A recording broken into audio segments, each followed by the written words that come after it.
बिस्मिल्लाहिर्रहमानिर्रहीम। अस्सलाम वालेकुम। मैं हूं इसरार अंजुम और आप देख रहे हैं मेरा legal channel the legal expert on YouTube. Video start करने से पहले अगर आपने अभी तक मेरा चैनल सब्सक्राइब नहीं किया तो उसको सब्सक्राइब कर लें ताकि आने वाली इंफॉर्मेटिव वीडियोस आपको मिलती रहें। क्रिमिनल जस्टिस में हमने स्टार्ट की हुई है पाकिस्तान पीनल कोड और पाकिस्तान पीनल कोड में हम उसकी बेसिस पढ़ रहे हैं। पिछले लेक्चर में हमने क्राइम को ब्रीफली डिस्कस किया। आज हम पढ़ेंगे कि what are the theories of punishment, के जो पनिशमेंट है उसके रिलेटेड कौन कौन सी थ्योरीज़ हैं। तो पनिशमेंट जो है, पनिशमेंट ये ज़माना कदीम से चलती आ रही है कि अगर सोसाइटी में कोई बंदा क्राइम करता है तो उसको पनिश किया जाता है ताकि जो सोसाइटी है वो सुकून से रहे और उसको देख के कोई और बंदा क्राइम की दलदल में ना फंस जाए। तो बेसिक जो ऑब्जेक्टिव्स और प्रिंसिपल्स हैं क्रिमिनल जस्टिस के वो हैं 4। सबसे पहला ऑब्जेक्टिव है क्रिमिनल जस्टिस का, वो है रिहेबिलिएशन ऑफ ऑफेंडर्स, कि जो ऑफेंस करते हैं बंदे, जो क्राइम करते हैं, उनको एनालाइज किया जाता है, उनसे रीज़न एक्सट्रैक्ट की जाती हैं, एक लिस्ट बनाई जाती है कि कौन कौन सी रीज़न्स हैं जिनकी बिना पर ये एक मुजरम बन गया। फिर उन रीज़न्स को एनालाइज करके आप उन रीज़न्स को ख़त्म करते हैं, सोसाइटी से ख़त्म करते हैं और फिर उन रीज़न्स को आप ऑफेंडर के अंदर से भी ख़त्म करने की कोशिश करते हैं और ऑफेंडर को रिहेबिलिएट करते हैं और उसको दोबारा से सोसाइटी में रहने के काबिल बनाते हैं। तो ये आपका जो है फर्स्ट ऑब्जेक्टिव और प्रिंसिपल है क्रिमिनल जस्टिस का, कि आपने जो भी क्रिमिनल है उसको रिहेबिलिएट करना है। दूसरा आपने क्या करना है, जो सेकंड ऑब्जेक्टिव है क्रिमिनल जस्टिस का, वो है टू पनिश द क्रिमिनल्स, कि आपने क्रिमिनल्स को पनिश भी करना है।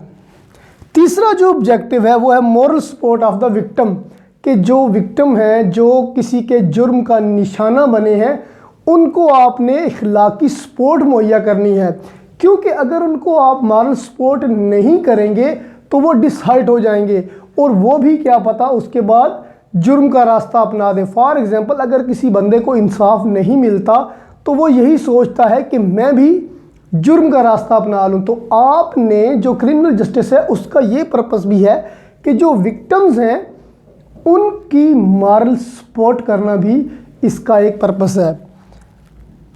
और जो फोरमोस्ट और सबसे इम्पोर्टेंट पर्पस है वो है प्रिवेंशन ऑफ क्राइम्स, कि आपने जुर्म को होने से रोकना है। आपने ऐसे ऐसे तरीक़ाकार अख्तियार करने हैं जिनसे जो क्राइम है उसकी प्रिवेंशन हो सके। तो दीज आर द 4 ऑब्जेक्टिव्स और प्रिंसिपल्स ऑफ क्रिमिनल जस्टिस, कि आपने रिहेबिलिएट करना है ऑफेंडर को, आपने पनिश करना है क्रिमिनल को, और जो विक्टिम है उसकी मॉरल सपोर्ट करनी है एंड प्रिवेंशन ऑफ क्राइम्स करनी है। तो इन 4 पर्पसेस को लेकर, इन 4 पर्पसेस से आगे 4 थ्योरीज ऑफ पनिशमेंट निकलती हैं। सबसे पहली जो थ्योरी है वो है डेटरेंट थ्योरी।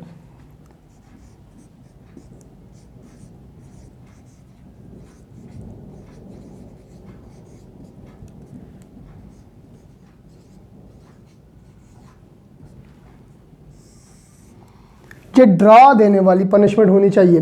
डेटरेंट थ्योरी के मुताबिक एक ऐसी पनिशमेंट क्रिमिनल को देनी चाहिए जिससे ना सिर्फ क्रिमिनल डर जाए बल्कि उसको देख के जो उस तरह के लाइक माइंडेड पर्सन है वो भी डर जाएं कि जी अगर हमने ये क्राइम किया तो हमारे साथ भी ये कुछ हो सकता है।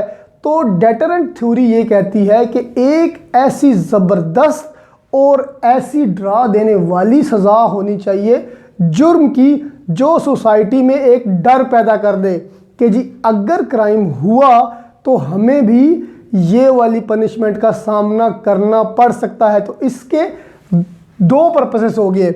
एक तो आपने प्रिवेंट द क्रिमिनल करना है, कि क्रिमिनल को प्रिवेंट करना है कि वो रिपीट ना करे अपने क्राइम को। दूसरा, आपने लाइक माइंडेड जो पीपल हैं क्रिमिनल के, उनको प्रिवेंट करना है कि वो उस सज़ा को देख के डर जाएं और वो कोई क्राइम ना करें। ये जो थ्योरी है ये सबसे ओल्डेस्ट थ्योरी है पनिशमेंट की। ये रोमन टाइम्स से चलती आ रही है। अब इस थ्योरी पे इसकी एग्जांपल्स क्या होंगी? इसकी एग्जांपल्स ये होती हैं कि सरेआम किसी का सर काट दिया जाए, सरेआम किसी को जो है ना उसका हाथ काट दिया जाए, सरेआम किसी को कोड़े लगाए जाएं। अब ये जो थ्योरी थी इसको बहुत ज़्यादा क्रिटिसिज्म का सामना करना पड़ा। हुआ ये कि एक बंदे को जिसने जेब काटी थी उसको कोड़ों की सज़ा उन्होंने दी। तो जब कोड़ों की सज़ा उसको पब्लिक में देने लगे तो जो मजमा इकट्ठा हुआ उसमें से मैक्सिमम की जेबें कट गईं। अब इस थ्योरी को उन्होंने कहा कि ये इलॉजिकल है, इर्रेशनल है, अनसाइंटिफिक है, कि ये जो थ्योरी है ये बिल्कुल इलॉजिकल सी बनती है, अनसाइंटिफिक सी बनती है, अनरैशनल सी बनती है, कि ये कोई तुक नहीं बनता कि इतनी ज़्यादा सख्त सज़ा जो है वो एक ह्यूमन बीइंग को दी जाए। हमारा पर्पस होता है कि हमने उस जो क्रिमिनल है उसको रिहेबिलिएट करना है, उसको दोबारा से सोसाइटी में एडजस्ट करना है, उसको थोड़ा सा रिफॉर्म करना है। हमारा पर्पस ये नहीं है कि जी उसको आप मज़ीद ख़राब कर दें। इससे क्या होगा कि वो मज़ीद ख़राब हो जाएगा क्रिमिनल। तो ये इसके ऊपर क्रिटिसिज्म आई। और एक तो ये इलॉजिकल, अनसाइंटिफिक और इर्रेशनल की इस पर क्रिटिसिज्म आई। दूसरी इस पर यह क्रिटिसिज्म आई कि जो आपका मुजरिम है उसको अपॉर्चुनिटी नहीं मिलती कि वो अपने आप को ठीक कर सके। तो जो अगली थ्योरी है हमारी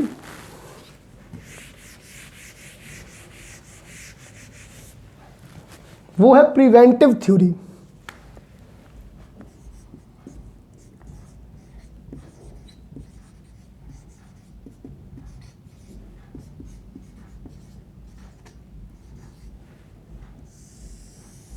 प्रिवेंटिव थ्योरी के मुताबिक कि आपने सोसाइटी को प्रिवेंट करना है क्रिमिनल से, कि आपने क्रिमिनल को सोसाइटी से दूर रखना है, उनको पुट बिहाइंड द बार्स। जब आप क्रिमिनल को पुट बिहाइंड द बार कर देंगे तो वो सोसाइटी से क्या हो जाएगा?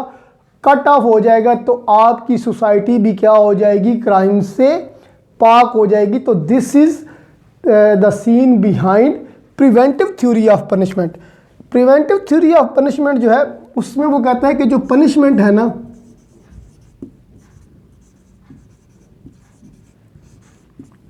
Is not equal to revenge, कि पनिशमेंट का बेसिक पर्पस ये नहीं है कि जी बदला लिया जाए।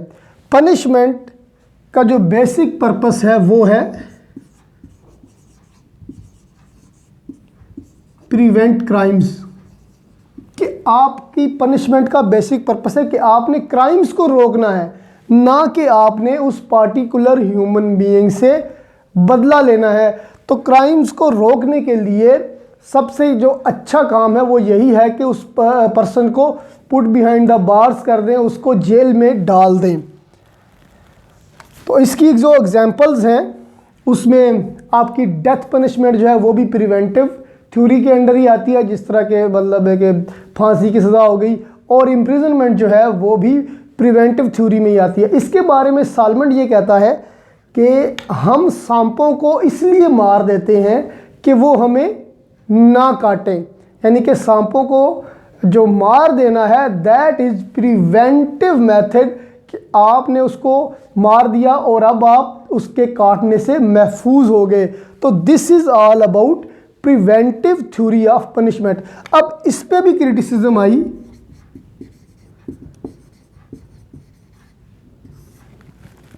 इस पे क्या क्रिटिसिज्म आई? यही क्रिटिसिज्म इस पे भी आई कि जो आपका क्रिमिनल है उसको अपॉर्चुनिटी नहीं मिलती अपने आप को ठीक करने की। तो ये थी preventive theory of punishment. Next जो हमारी थ्योरी है वो है रेट्रिब्यूटिव थ्योरी।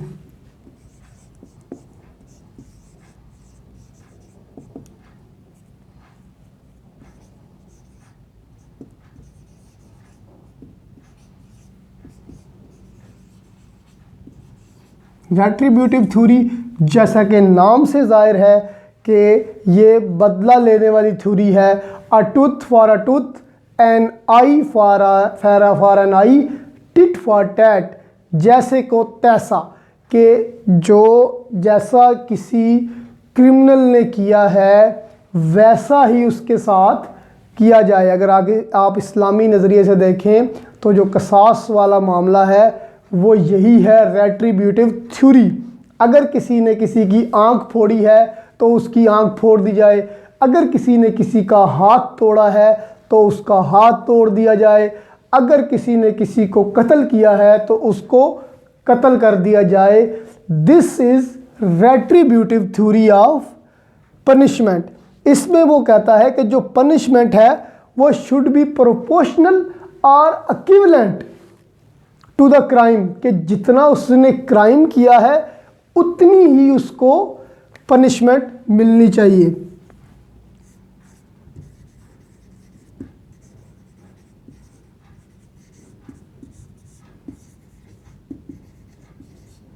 कि क्राइम की जो वेटेज है पनिशमेंट की वेटेज भी वो ही होनी चाहिए।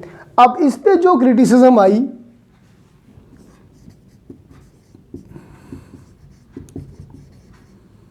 इसमें उन्होंने कहा कि फॉर एग्जांपल ए ने बी का हाथ तोड़ा था, ए ने बी का हाथ तोड़ा था। अब बदले में क्या हुआ कि ए का भी हाथ तोड़ दिया गया।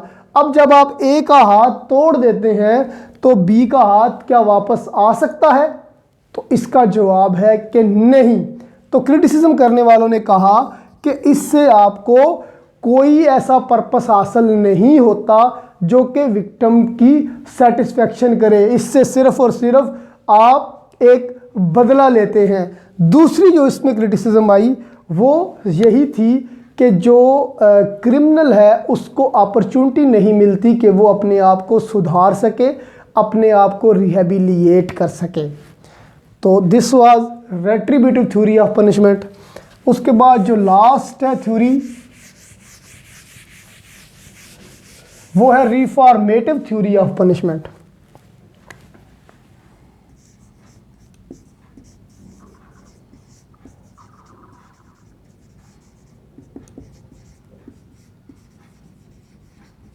रिफॉर्मेटिव जैसा कि इसके नाम से जाहिर है कि ये रिफॉर्म करती है, ठीक करती है क्रिमिनल्स को। कि इसमें वो ये कहते हैं कि जो क्रिमिनल्स हैं वो बाय बर्थ क्रिमिनल्स नहीं होते, वो इस सोसाइटी में रहकर ही क्रिमिनल्स बनते हैं। और फिर जब वो क्रिमिनल्स बन जाते हैं और कोई क्राइम कर लेते हैं तो ये फ़र्ज़ बनता है क्रिमिनल जस्टिस का कि जो लड़का या जो बंदा क्रिमिनल बन गया है उसको ट्रेन किया जाए, उसको वापस एजुकेट किया जाए और वापस सोसाइटी में रहने के काबिल बनाया जाए, यानी कि उसको रिफॉर्म किया जाए। रिफॉर्मेटिव थ्योरी ऑफ पनिशमेंट ये कहती है। अब जब इसमें जो जुवेनाइल्स होते हैं यानी कि जो 18 साल से कम उम्र क्रिमिनल्स होते हैं वो तो फिट आते हैं, और दूसरा वो भी फिट आ सकते हैं जिन्होंने पहली दफ़ा कोई क्राइम किया हो। लेकिन जो हैबिचुअल ऑफेंडर्स होते हैं वो इसमें कवर नहीं हो सकते। बेसिकली ये जुवेनाइल और फर्स्ट ऑफेंडर्स के लिए ये वाली थ्योरी बनाई गई है, रिफॉर्मेटिव थ्योरी, कि जो पहली दफ़ा क्राइम करता है उसका ये हक बनता है कि उसको रिफॉर्म किया जाए। जिस तरह अक्सर पंजाब पुलिस की वो जो गाड़ियाँ हैं उन पे लिखा होता है कि नफ़रत जुर्म से है ना कि मुजरम से, तो इस तरह की चीज़ें उन पे लिखी होती हैं, हालांकि वो इस पे अमल नहीं करते। तो जो रिफॉर्मेटिव थ्योरी है इसका बेसिक पर्पस है क्रिमिनल्स को रिफॉर्म करना। अब इस पे जो क्रिटिसिज्म है, इस पे भी क्रिटिसिज्म ये आई कि जब आप मतलब कोई जो क्रिमिनल्स होंगे वो ये समझेंगे कि जी हम तो भाई क्राइम करके हॉस्टल में जाएंगे, कुछ दिन वहाँ पे मज़े करेंगे, चिल मारेंगे, फिर वापस आके दोबारा से क्राइम हम करेंगे। तो आप नए ऑफेंडर्स बनाएंगे, नए क्रिमिनल्स बनाएंगे, ना कि आप उनको रिफॉर्म कर सकेंगे। तो इससे भी आपके वो मकासद पूरे नहीं हो सकते। तो इन 4 थ्योरीज को पढ़ने के बाद, समझने के बाद, आपने मुझे ये कमेंट में बताना है कि आपको कौन सी थ्योरी जो पनिशमेंट की है वो अच्छी लगती है, या आप वो चाहते हैं कि वही इस पनिशमेंट होनी चाहिए पाकिस्तान में। तो this was all about our today's lecture. अगर आपको ये वीडियो पसंद आई हो तो आप इसको लाइक करें, इसको दोस्तों में शेयर करें और मेरे चैनल को ज़रूर सब्सक्राइब